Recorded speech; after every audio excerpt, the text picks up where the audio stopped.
안녕하십니까.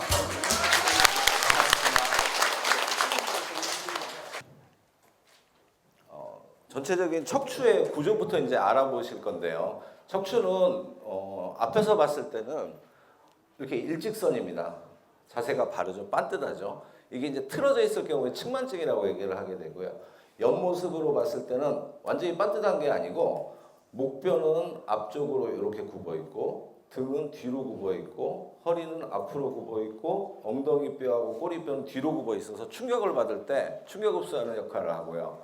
목뼈는 7개, 등뼈는 12개, 허리뼈는 5개, 꼬리뼈하고 엉덩이뼈 9개에서 전체 33개로 구성이 되어 있습니다.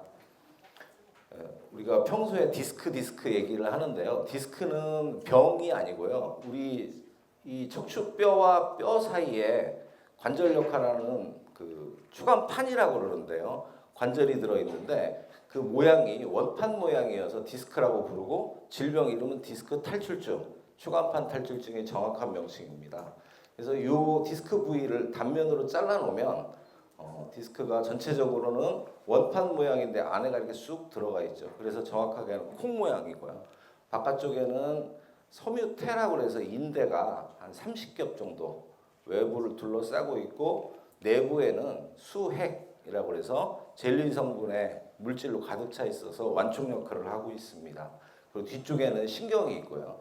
그래서 어릴 때, 젊을 때는 이 수액 안에 물이 많이 들어 있어서 말랑말랑하니 좋은데 나이가 들면서 30대 중반부터 이제 수분이 빠진 탈수 현상이 자연스럽게 모든 사람들한테 일어납니다. 그래서 퇴행성 변화라고 얘기를 하는데 탄력이 떨어지게 되면서 섬유태에 이제 균열이 하나씩 생기면서 늘어나게 돼서 신경을 누르면 이제 디스크가 발생할 수가 있겠고요. 그래서 디스크의 역할은 척추뼈하고 뼈 사이에서 관절 역할을 하게 되는데 우리 몸을 지지를 해주고 관절 움직일 수 있게 해주고 충격을 완화시키는 역할을 하고 있습니다. 허리 디스크, 그러니까 일반적으로 이제 간단하게 디스크 걸렸다 얘기를 하는데 디스크는 이제 구조적 명칭이고 정확한 명칭은 디스크 탈출증, 수액 탈출증, 추간판 탈출증 이렇게 얘기를 하는데 퇴행성 디스크에 변성된 디스크에 아까 말씀드린 것처럼 수분이 많이 함유를 하고 있어야 되는데 나이 들면서 탈수 현상이 발생이 되고 탄력이 떨어지고 완충 역할이 안 되니까 바깥쪽에 이제 섬유태가 찢어지면서 내부에 수액이 흘러나와서 생기는 질환입니다. 여기 보시면 네모난 게 척추뼈고 사이에 이제 추간판이 있죠. 이 인대가 여기 둘러싸고 있어야 되는데 구멍이 생기면서 흘러나와서 신경을 누르는 거죠. 이 오른쪽은 MRI 검사한 건데요. MRI는 보는 게 간단합니다. 이 사진은 옆에서 본 모습이에요. 사람이 서 있으면 옆에서 이렇게 찍으면 앞에가 배, 이쪽이 배 있는 쪽이죠. 이 뒤에는 허리, 엉덩이. 이 네모난 게 이제 허리 뼈죠. 그리고 사이사이에 디스크 관절이 들어있고 뒤에 이제 신경이 이렇게 지나갑니다. 보시면 디스크 색깔이 여기는 흰색이고 이 두 개는 까맣죠. 하얀 거는 물이 많이 들어있는 정상 디스크. 수액이 정상인 거죠. 그러니까 이 뒤에 있는 게 인대, 섬유태가 있어서 여기는 탄력이 좋아서 튀어나온 데가 없습니다. 그러니까 신경 통로가 잘 보이시죠. 근데 이 두 부분은 이 밑에 부분은 여기서 끝나야 되는데 요만큼 늘어나신 거고 신경이 약간 눌리죠. 이 부분은 파열이 돼서 내부에 수액이 흘러나와서 신경이 좀 많이 눌리시는 거죠. 디스크 탈출증 하면 뭐 터져서 다 수술을 해야 된다고 생각하는 경우들이 많은데 디스크 탈출증은 단계에 따라서 여러 가지가 있고 생기는 부위가 또 다 다른데요. 단계별로 디스크 변성, 돌출형, 탈출형, 유리형이 있습니다. 디스크 변성은 이 바깥쪽에 아까 인대가 둘러싸고 있다고 말씀드렸죠. 인대는 정상인데 내부에 수분이 빠져 탄력이 떨어지니까 늘어나기만 한 경우. 돌출형은 섬유태가 한 30겹 정도가 되는데 부분적으로 균열이 생겨서 완전히 열리지는 않았는데 신경이 좀 많이 눌리는 경우. 탈출형은 완전히 열려서 내부의 수액이 흘러나온 경우. 유리형은 흘러나와서 위아래로 움직인 경우를 유리형이라고 얘기를 합니다. 이 오른쪽에 있는 사진은 신경이 내려가는 통로가 이렇게 있고 오른쪽 신경가지, 왼쪽 신경가지가 있는데 이 퍼센티지가 나와 있죠. 가운데는 인대가 두껍기 때문에 가운데 디스크는 한 5% 정도. 그다음에 외측으로 오른쪽이나 왼쪽으로 생기는 경우가 30%. 중력 때문에 밑으로 내려가는 경우가 제일 많죠. 45%. 근데 또 위로 올라가는 경우가 13%. 그다음에 제일 바깥쪽에 극외 탈출 디스크라고 해서 많지는 않은데 한 7%에서 발생하는 걸로 돼 있고요. 보통 디스크다 하면 나 4, 5번이다, 5, 6번이다 이렇게 얘기를 하시잖아요. 그 이유가 대부분이 4번, 5번, 5번, 6번 관절을 많이 쓰거든요. 그래서 90%가 4번, 5번, 5번, 6번에 생기고 그 윗마디 3, 4번이 5% 정도. 그다음에 나머지가 전체적으로 5%에서 구성되게 되겠습니다. 그래서 디스크의 원인은 일반적으로 난 다친 적이 없는데 왜 디스크가 생겼냐? 삐끗해서 생겼다고 생각하시는 경우들이 많은데요. 대부분은 유전적으로 그러니까 태어날 때부터 그랬다는 게 아니고 이게 나이가 들면서 탈수 현상이 생겨서 디스크 변성이 오는데 이 변성이 오는 시기가 조금 빨리 오게 태어나는 사람이 있고 천천히 오게 태어나는 사람들이 있거든요. 그다음에 초등학생들도 보면 뭐 일한 것도 아니고 공부만 했을 텐데 디스크가 파열돼서 오는 애들도 있습니다. 그걸 보면 유전적으로 뭔가 프로그래밍이 된 게 좀 빨리 나빠지게 생긴 사람들의 디스크가 좀 잘 생길 경향이 있고요. 그다음에 부수적으로는 생활 습관이나 자세, 외상이나 직업적인 요인에 의해서 나빠질 수 있겠습니다.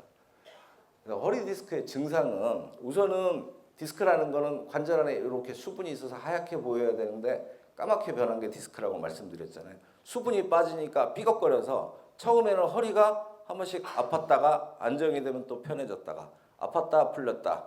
그게 이제 빈도가 좀 잦아지고 길어진다 하면 디스크 변화가 좀 많이 오는 거거든요. 허리만 아픈 디스크는 크게 걱정 안 하시고 관리하시면 되는데 이게 탄력이 떨어지니까 조금씩 늘어나서 이제 신경을 누르게 되면 이 허리 신경은 6개가 나와서 허리 신경이 나와서 다리로 내려가는데 엉치에서 다 모입니다. 이 신경을 좌골신경. 우리 좌골신경통 걸렸다고 얘기를 하잖아요. 신경이 처음에 눌리면 엉치가 제일 아프세요. 좀 더 진행을 하면 다리 내려가는 통로를 따라서 허벅지나 종아리까지. 그러니까 허리신경이 다리로 가는 감각신경이 있고 움직이게 하는 운동신경이 있고 대소변신경, 성기능신경이 있거든요. 그중에서 감각신경이 제일 예민하니까 환자분들이 아파하세요. 처음에는 당기고 아프고 좀 심해지면 저려지시고 더 심하면 시리고 감각신경이 죽어버리면 무뎌지겠죠. 그 다음에 오는 게 운동장애. 이제 힘이 빠지기 시작하세요.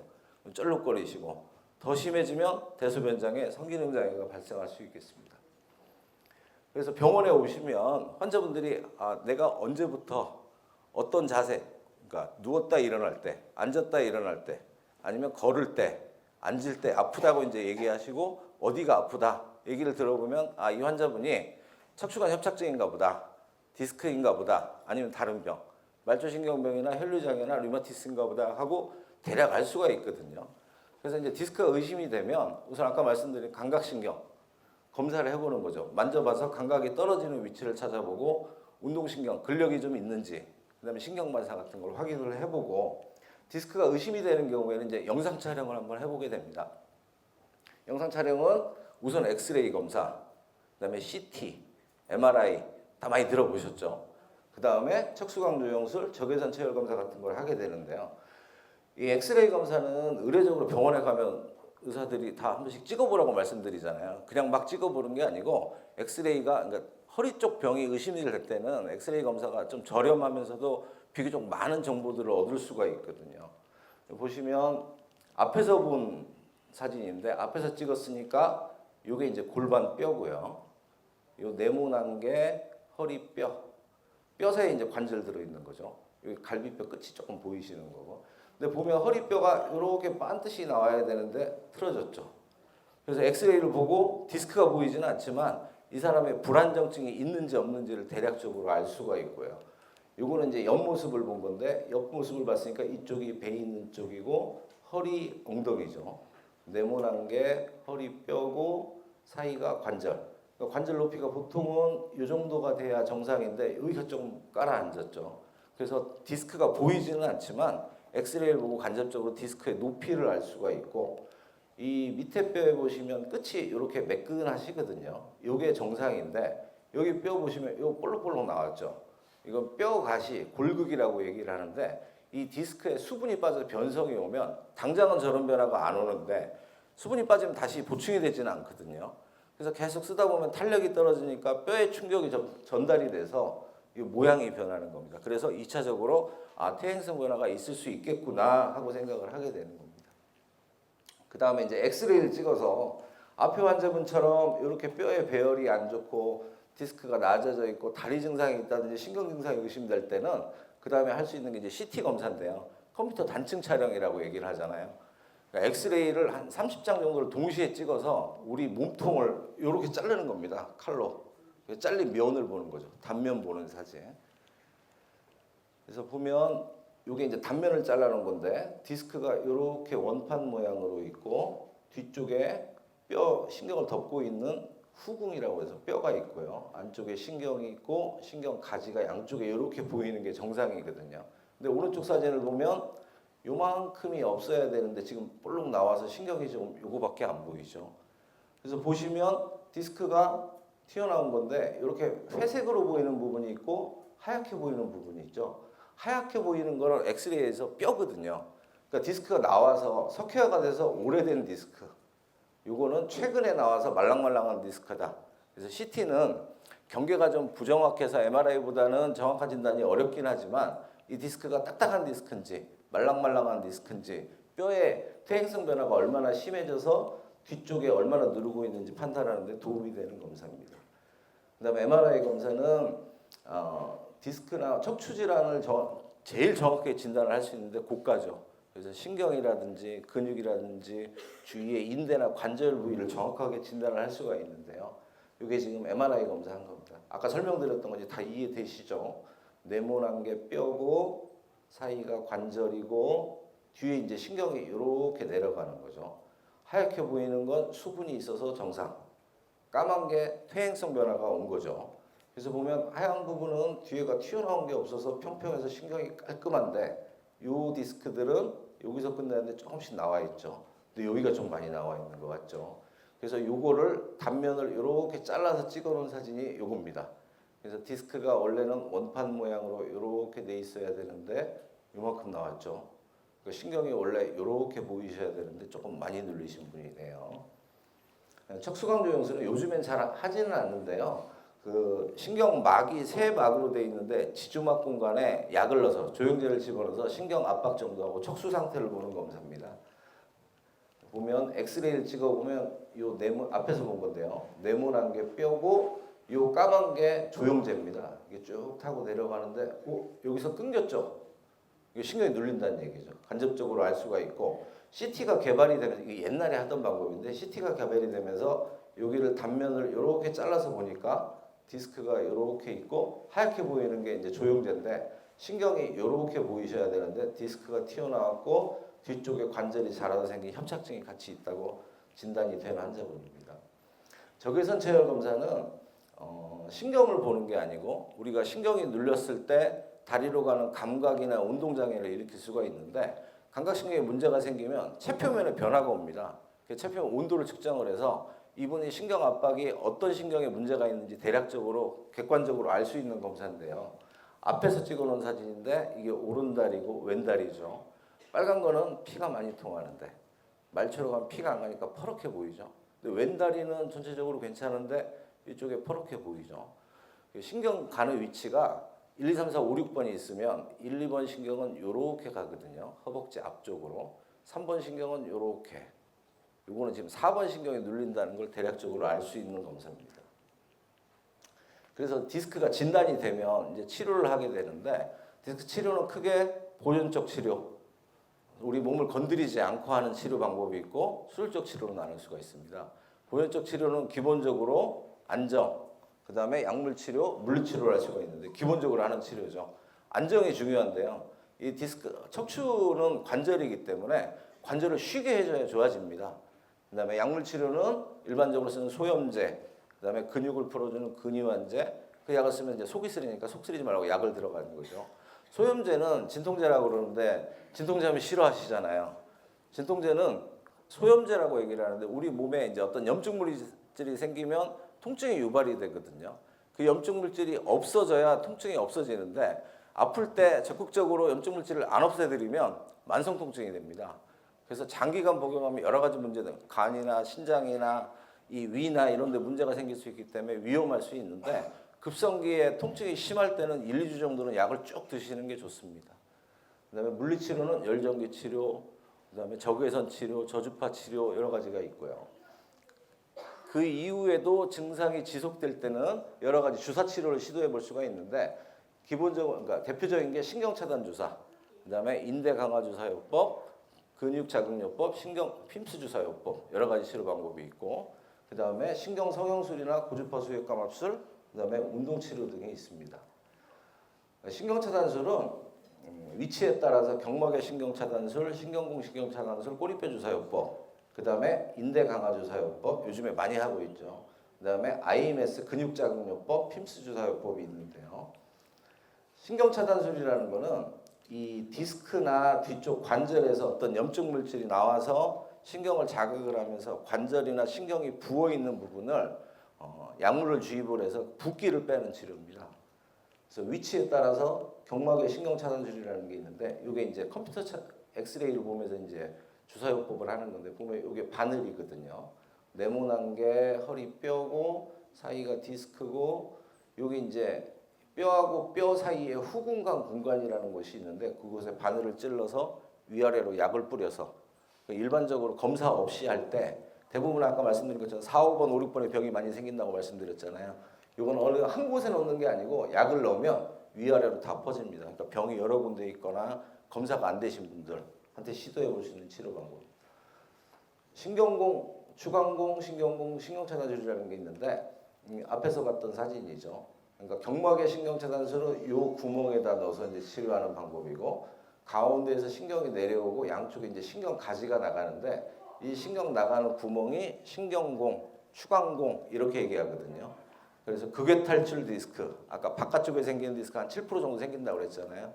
그래서 외측 디스크나 신경공이 좁아지는 협착증, 그다음에 이전에 여기 수술을 받으신 분들은 여기가 다 붙어 있어서 경막의 신경 차단술을 할 수가 없거든요. 그때 하는 치료 방법입니다. 꼬리뼈 주사요법은 통증학과 같은 데서 많이 하는데요. 우리 꼬리뼈 끝에 보면 이 구멍이 하나 있거든요. 신경은 여기에서 끝나고요. 여기다 이제 바늘을 찔러서 이게 지금 시술하면서 찍은 사진인데 요 지금 까맣게 보이는 게 바늘입니다. 이 구멍에 넣고 약을 쭉 올리는 거죠. 그래서 수술을 해서 신경이 이제 붙어 있는 경우나 아니면 병이 여러 군데인 경우, 검사가 안 된 경우에 하는 신경 차단술입니다. 인대 강화 주사요법은 이게 최근에 많이 하고 있는데 나온 지는 한 20, 30년 된 치료 방법이거든요. 인대 강화 주사요법은 뭐 인대를 이제 새롭게 만든다는 취지에서 나온 방법인데 우리 몸보다 농도가 높은 약을 인대나 근육에다가 주입을 하면 그 인대나 근육이 죽어버립니다. 그러면 새로 생기는 거죠. 물론 운동을 해서 근육을 키우는 게 좋긴 하지만 나이가 드셨거나 아니면 허리가 너무 많이 아파서 활동하기가 어려운 분들한테 만성 통증이 있는 분들한테 효과가 있는 치료 방법이고요. IMS 이건 근육 자극요법인데 이게 한방에서 쓰는 침같이 생겼죠. 이건 플런저라고 하고 이건 IMS 바늘이라고 그러는데 근육에 이렇게 만져봐서 경직이 있는 부분이나 그 근육이 시작되는 부위, 인대가 시작되는 부위에 바늘을 찔러서 신경 자극을 일으켜가지고 신경 신호 체계를 이제 바로잡는 치료 방법입니다. 치료를 하면 운동 기능이 향상이 되고 교감 신경이 이제 항진이 되면서 좀 따뜻해지고 증상이 좀 좋아지는 치료 방법입니다. 핌스 주사요법은 앞에서 말씀드린 이 IMS 이게 근육 내 자극요법이라는 뜻인데 여기 앞에 F를 붙여가지고 핌스 그러니까 더 한 단계 올린 치료 방법인데 근육 자극요법을 이런 영상 유도 장치를 보면서 손으로 만져서 하는 게 아니고 MRI나 CT를 찍어서 병이 있는 부위를 사진을 보고 직접적으로 그 안을 자극을 하거나 특수약물을 집어넣어서 치료하는 방법입니다. 이거는 핌스 바늘인데요. 이렇게 컴퓨터 장치를 보고 4, 5번의 병이 있다. 그럼 그쪽에 근육하고 인대를 직접 찾아서 자극을 시키는 치료 방법입니다. 그러니까 외래에서는 이 영상유도 신경근육 자극요법 핌스 주사를 많이 하는데요. 장점은 입원 안 하셔도 되고 한 5분, 10분, 길면 한 15분 정도 걸리는데요. 하고 한 10분, 20분 정도 누워있다 집에 가시면 됩니다. 피해야 되는 모든 환자가 할 수 있는 건 아니고 피해야 되는 경우는 그 혈액장애, 응고장애가 있으신 분들이나 평소에 이제 심장질환 때문에 코마딘이나 와파린을 들여서 피가 잘 안 먹는 분들, 그다음에 약에 알러지가 심한 사람들은 안 하시는 게 좋을 것 같고요.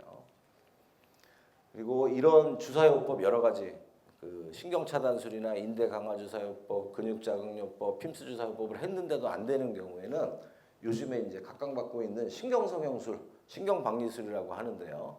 그 꼬리뼈에 보면 우리 엉덩이 사이에 보면 뼈가 꼬리뼈입니다. 거기 구멍이 있거든요. 꼬리뼈 주사요법 하는 그 구멍에 부분 마취를 하고 이런 나비 카테타라는 관이 있습니다. 이게 직경이 한 1.07mm 정도 얇은 관인데요. 이걸 부분 마취를 하고 이 꼬리뼈 구멍에 집어넣어서 여기 보면 이게 꼬리뼈죠. 여기 구멍이 있고 부분 마취해서 얇은 관을 집어넣어서 병변 부위 있는 것, 신경에 눌려 있는 데를 직접적으로 벌리는 겁니다. 신경 박리술, 벌린다는 얘기죠. 벌려서 우선 피가 통하게 하고 염증 반응을 일으키는 물질들을 희석시키기 위해서 약물을 주입하는 치료 방법인데요. 이건 시술을 하면서 찍은 사진입니다. 철사 같은 관이 들어가 있죠. 이분 같은 경우에 5, 6번 바깥쪽에 이제 신경이 눌리는 분인데 관을 넣어서 벌려주고 약물 치료를 하는 방법입니다.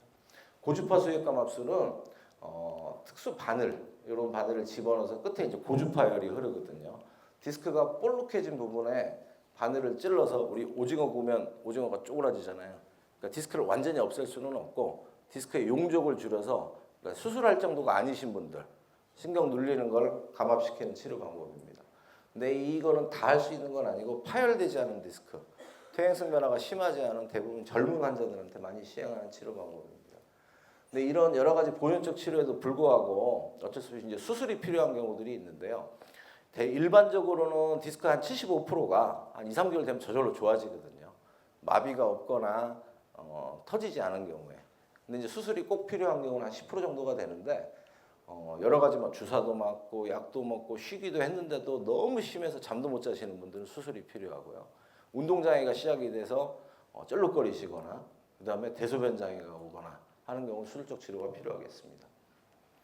이제 수술은 여러 가지 방법이 있는데 이제 단계별로 정도에 따라 이제 상태를 보고 결정을 하게 되는데 경피적 디스크 시술은 아까 말씀드린 고주파 수액감압술이나 경막의 그 내시경 박리술, 그 다음에 그걸로 안 되면 절개를 하고 미세 현미경 수술을 할 수가 있고 인공 수액을 대체하는 수술을 할 수가 있고 인공 관절로 대체를 할 수가 있고 이것도 안 되는 경우에 뼈끼리 붙여버린 유압술이 필요할 수 있겠습니다.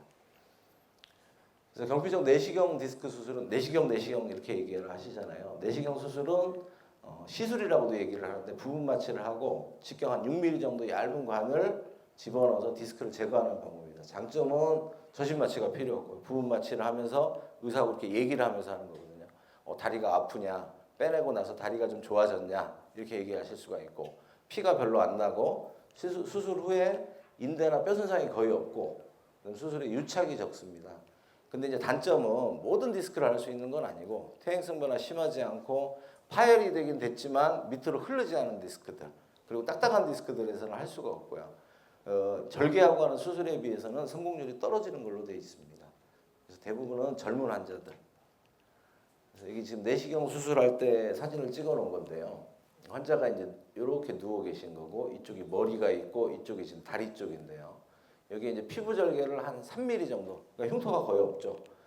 직경 한 6mm 정도 얇은 내시경을 이렇게 집어넣는데 내시경 끝에 카메라가 달려 있습니다.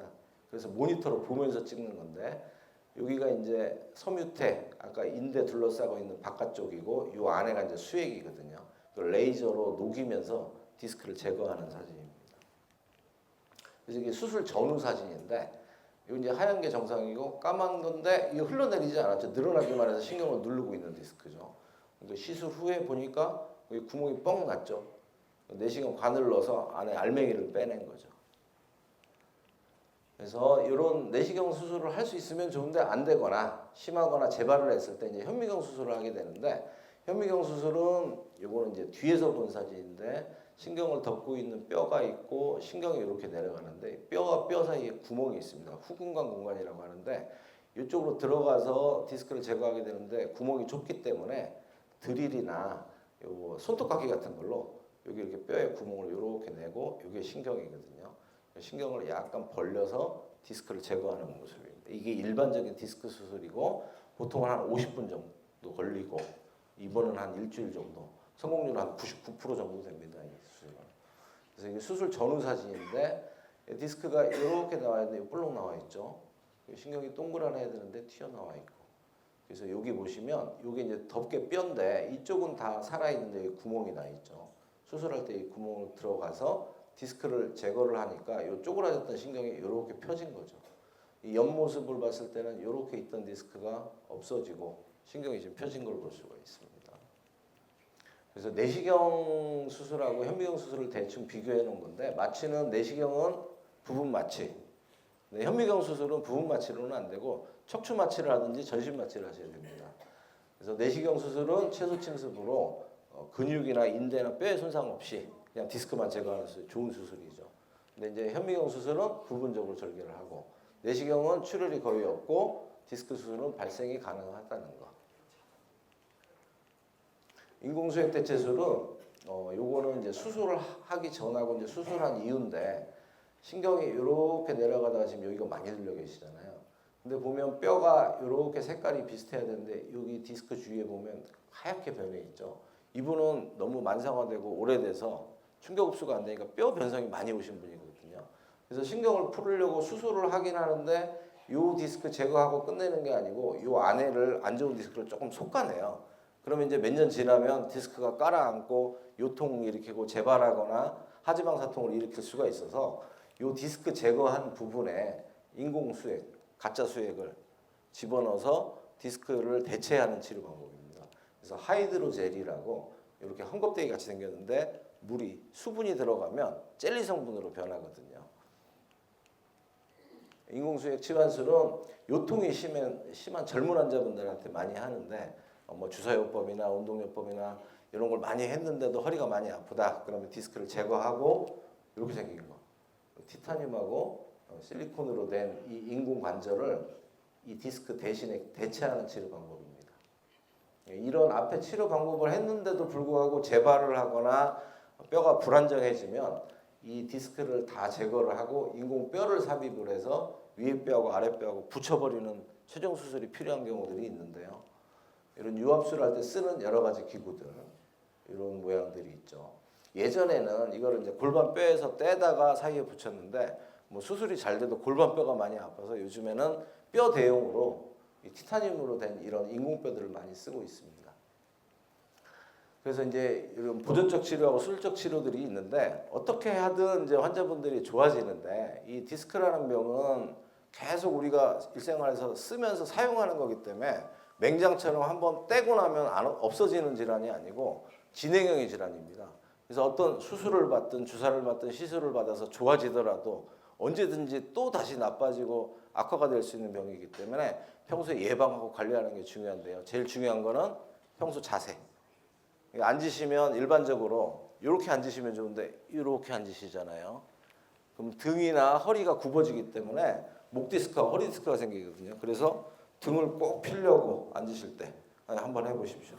자세를 바르게 하는 게 중요하시고 두 번째는 운동 많이 하시는 거. 운동은 뭐 허리 강화 운동을 세게 하시라는 게 아니고 가벼운 운동, 유산소 운동, 걷기 운동이나 자전거를 많이 하시는 게 좋겠습니다. 그래서 병원에 가면 허리 때문에 아파서 오면 의례적으로 운동하세요 이렇게 얘기를 하거든요.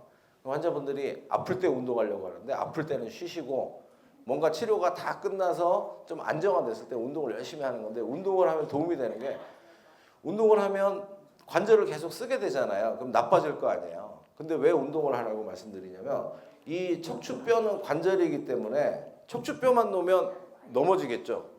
우리가 이렇게 딱 설 수 있는 거는 앞에 배근육, 복근하고 뒤쪽에 등근육하고 이 뼈 주위에 기립근이라는 게 있습니다. 그게 우리가 힘을 주면 이렇게 딱 설 수 있는 거거든요. 디스크는 한번 변성이 되면 이전 상태로 되돌릴 수가 없기 때문에 누구도 좋게 만들 수가 없거든요. 근데 운동을 하면 주위 근육이 단단해지니까 평상시 활동을 할 때 디스크로 가는 하중이 줄어드니까 디스크 변성이나 퇴행성 변화 오는 걸 최대한 늦출 수가 있거든요. 그래서 운동하시는 게 중요합니다. 그래서 뭐 편하게 얘기하는 게 걷기 운동하시라고 하는데 걷기 운동은 뭐 장비 같은 게 필요 없잖아요. 그리고 집 앞에서 이거 막 추리닝 뭐 좋은 거 입고 그 헬스장 가서 운동하시라는 게 아니고 식사하시고 집 앞에서 살살 운동하시는 것부터 하시면 됩니다. 그래서 일주일에 3회, 30분, 3kg 해라. 그러니까 그게 당장은 효과가 없는데 하시다 보면 이래서 좋구나라는 생각이 좀 들거든요. 그래서 처음에 허리가 아프신 분들이 운동을 하려면 허리가 아프겠죠. 그래서 처음에는 천천히 산보하듯이 걸으시는데 배하고 엉덩이 근육에 힘을 주고 살살 걸으시다가 걷는 게 운동이 별로 안 되잖아요. 그게 적응이 돼서 나 좀 괜찮네 하면 속보하시면 됩니다. 그럼 운동 충분히 되거든요. 그래서 걸을 때는 자세도 중요한데 아까 말씀드린 것처럼 등허리 펴고 걷는 거. 자세 안 좋은 자세 운동 많이 해봐야 관절에 무리만 되거든요. 등허리 펴시고 요 귓구멍이 우리 재봉선 있죠. 재봉선에 닿을 정도로 거울을 한 번씩 보시는 거죠. 내가 바른 자세인지 하고 처음에는 살살 나중에는 빠르게. 그래서 이제 이런 운동을 했는데도 안 된다 하면 병원에 오셔서 이제 체계적으로 하는 건데 뭐 이런 기구들이 있습니다. 바디 리페어라고 해서 앉아서 심근육 측정하는 거. 약해진 분들 또 강화시키는 방법. 이건 에어 밸런스 맞추는 거죠. 이 허리가 아파지면 등도 배열이 틀어지고 목도 배열이 틀어지니까 허리 안 좋은 분들이 등도 안 좋고 목도 안 좋거든요. 그래서 몸에 밸런스 맞추는 치료. 이 오르스 쉐이퍼도 밸런스 맞추는 치료고요. 워킹 트랙션은 디스크가 있는데 우선은 통증은 없어졌는데 운동하기 좀 위험하신 분들 견인 치료를 하면서 운동을 하는 겁니다. 그다음에 슬링이나 이런 볼 운동은 경직이 된 부분 근육은 이완시켜주고 이완된 근육은 또 좀 강화시키는 치료 방법이고요. 그래서 병원에 오시기 바쁘고 내가 그 정도까지는 아니다 하면 집에서 할 수 있는 운동은 우선은 걷기 운동 자전거인데 수영하시면 더 좋고요. 내가 컨디션이 너무 좋아졌다. 그래서 허리를 좀 강화를 시키고 싶다 하면 집에서 할 수 있는 간단한 운동들. 기본 자세는 누워서 무릎을 이렇게 구부리시고 깍지를 껴서 무릎을 가슴 쪽으로 당겼다. 오른쪽 왼쪽 번갈아 가면서 하시고 양쪽 하시기도 하고요. 그다음에 누운 자세에서 엉덩이를 올렸다 내렸다. 그럼 이제 심부 근육, 기립근이 많이 강화가 되거든요.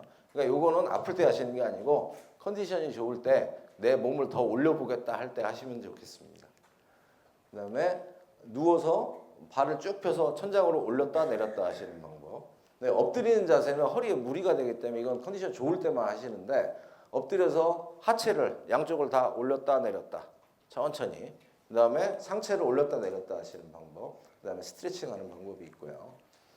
그래서 운동은 이제 걷기 운동 하시는 게 제일 간단하고 안전한데 뭐 그것만 하고 살 수는 없잖아요. 그래서 여러 가지 운동이 있는데 어떤 운동이 좋고 나쁜 거는 구분하는 거는 좀 어폐가 있긴 한데 허리에 무리가 되는 게 있고 하면 좋은 운동들이 있거든요. 안전한 운동은 걷기, 자전거, 수영, 낮은 산 등산, 필라테스, 요가, 에어로빅. 그러니까 요가 에어로빅 같은 경우는 다른 사람 하는 관절 범위의 한 3분의 2 정도만 다 하지 마시고요. 그 다음에 허리에 무리가 되는 거는 허리를 갑자기 획 돌리는 거. 골프, 테니스, 볼링. 그 다음에 뒤로 젖히는 배드민턴은 협착증 때 안 좋거든요. 그리고 뛰는 거. 복싱이나 각종 구기 종목 같은 경우에는 무리가 될 수 있겠습니다. 그래서 잘 관리하셔서 허리 건강 잘 유지하시기 바라고 질문 있으십니까?